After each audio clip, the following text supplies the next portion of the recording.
Bit of a clue from the pictures you can see behind us here. We're talking about Australia's Northern Territory, home to more than 100,000 saltwater crocodiles living in the wild, the largest population anywhere in the world. Now, crocodile attacks are rare. Last year saw the area's first fatal incident, though, since 2018, and it's reignited a debate over culling.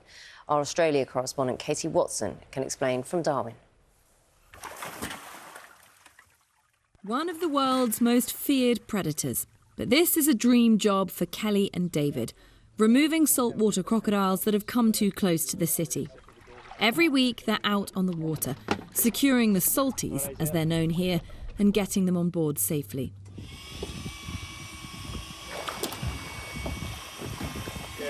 One little slip up with these guys normally ends up with broken jaws or something like that, you know. On to the next trap. There are 24 in this harbour, which is used for fishing, and even by some brave swimmers. Some people might think, why do you need to capture crocodiles? Just to let them be. It's our job to try and keep people as safe as we can. Obviously, we're not going to capture every crocodile, but the more we take out of the harbour, the less risk there's going to be an encounter with crocodiles and people. Whoa, that's a big tail. One of the crocodiles just like flipped its tail, and they're pretty strong. And my seat happens to be right next to their heads. These will be culled, because if released, there's a high chance they'd return to the harbour. Their removal is part of the Northern Territory's new 10-year plan to manage the more than 100,000 crocs that live in the wild here. And they've recently upped how many they can remove to control the numbers. For a species once nearly hunted to extinction, it's a huge turnaround. We've done what very few people can do, which is take a very serious predator and rebuild their numbers back to what they were historically, and then manage them in such a way that the public is prepared to put up with them. Don't hunt by yourself if you're fishing with a spear. Always make sure that someone else is near. There's also an education programme that other countries are now borrowing.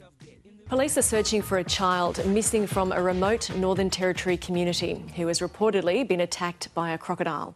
But every time someone dies, it reignites the debate about crocs living alongside people.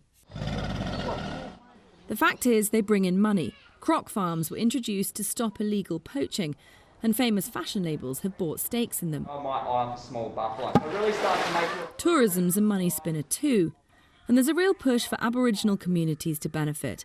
It's in remote areas that many crocodiles live alongside people, so they're a huge part of the culture. We've conserved an animal that actually kills people. What we've got to do is provide benefits to Aboriginal people to continue to tolerate living with crocs when they can't go to their swimming holes and the likes. So one of the benefits that we actually deliver is a commercial outcome, it's a job outcome. We've got to make sure that Aboriginal people are the primary beneficiaries of the industry. Sacred totems and valuable villains. Looking after these salties is a delicate balancing act. Katie Watson, BBC News in Darwin. Fascinating creatures. They really are, aren't they? Yeah. We're just glued to them. It's something from another world altogether.